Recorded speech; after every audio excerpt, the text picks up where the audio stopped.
BRS లా Kadiyam sir తప్ప కాంగ్రెస్ వాళ్ళ మీదకి కౌంటర్ ఇచ్చేటందుకు వేరే లీడర్లు ఎవ్వరు లేరా ఏంది అనే అనుమానాలు వస్తున్నాయట చాలా మందికి. దేనికైనా సరే ముంగట పడుతున్నాడు కడియం సారు. మళ్ళీ ఎంపీలు ఎమ్మెల్యేలంతా సల్లగబడ్డరా ఎట్లా?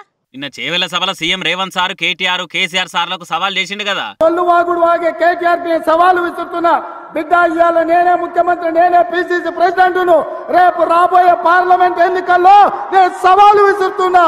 నీ చేతనైతే దమ్ముంటే నువ్వు మగోడు అయితే ఈ తెలంగాణ రాష్ట్రంలో బిడ్డ ఒక్క సీటు గెలిచి చూపించు.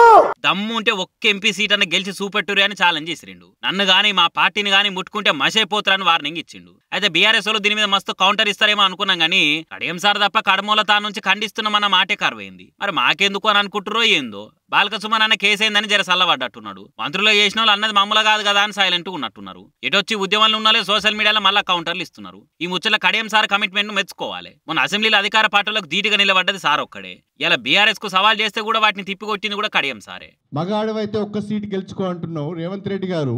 మల్కాజ్గిరి పార్లమెంటు నుంచి మీరు ఎంపీగా ఉన్నారు నిన్నటి వరకు. మరి ఆ మల్కాజ్గిరి పార్లమెంటులో కాంగ్రెస్ పార్టీ ఒక్క అసెంబ్లీ సీట్ అయినా గెలిచిందా? మరి నువ్వు అంత మగాడివైతే 7 అసెంబ్లీ సెగ్మెంట్లలో ఒక్క అసెంబ్లీ సీటు నువ్వు ఎందుకు గెలుచుకోలేకపోయినావు? నిజంగా నీవు అంత మగాడివైతే, అంత గొప్పవాడివైతే రేపు తెలంగాణలో 17 పార్లమెంట్ స్థానాలను గెలిచి చూపించు. నీ మగతనాన్ని నిరూపించుకో నీ భాషలోనే. మా మగతనం గురించి అనడు కాదు, అంత మోతవర్తనమే ఉంటే 17 సీట్లకు 17 గెలిచి చూపెట్టి రేవంత్ అని సీఎం సార్ కు సవాల్ ఇసిరిండు. అసలు రాజకీయాల మగతనం గురించి ఎందుకు వస్తుంది? ఆడోళ్ళ నాయకత్వంలో పనిచేసుకుంటా నువ్వు మా మగతనం గురించి ప్రశ్నించుడు చూస్తుంటే నవ్వొస్తుంది అని కైతకాలు ఆడిండు. ప్రతిపక్ష నాయకులను తిట్టే భాష మార్చుకోవాలి. గలీజ్ మాటలు అనుకుంటే ఏమొస్తుంది, మాటలు మిగిలిపోతాయి అని గట్టిగానే గరమైండు.